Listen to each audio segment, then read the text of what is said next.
Basi baada ya kuwa umeangalia sehemu ya print reports hapa, tukasema pia hii kuna hiyo annual general ambayo itakuwa imeunganisha matokeo yote ya mwezi wa 3, wa 6, wa 9, wa 12, yote atapeleka kwa mzazi.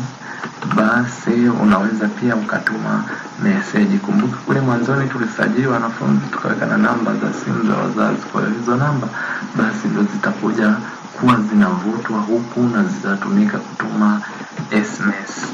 Ukifungua simu ya SMS za yale matokeo ya kwanza zitakuwa hapa.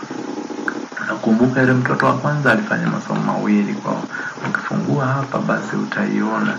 Lakini pia unabadilisha maneno ya kuonekana kwenye SMS hapa, ukifungua yatabadilika. Kama umeandika shule gani hapa, basi itaonekana kila kitu utakachobadilisha hapa kitaonekana kwenye SMS. Kwa ukirudi kwenye SMS utakuta yale maneno. Kwa SMS za mwezi wa 6 zitakuwa hapa, za mwezi wa 9 zitakuwa hapa, mwezi wa 12 zitakuwa hapa.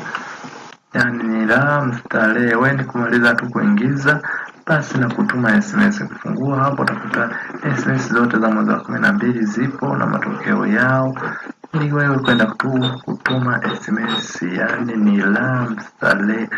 Usiache kusubscribe, like, kushare na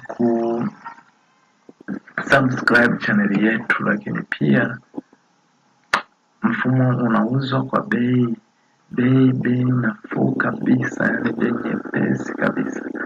Popote ulipo tutakufikia, tutakupatia mfumo wetu. Mfumo ni mzuri na unauzwa kwa bei nafuu kabisa, bei nyepesi kabisa. Karibu sana, ni Mafufu Academic Store kwa elimu iliyorahisika.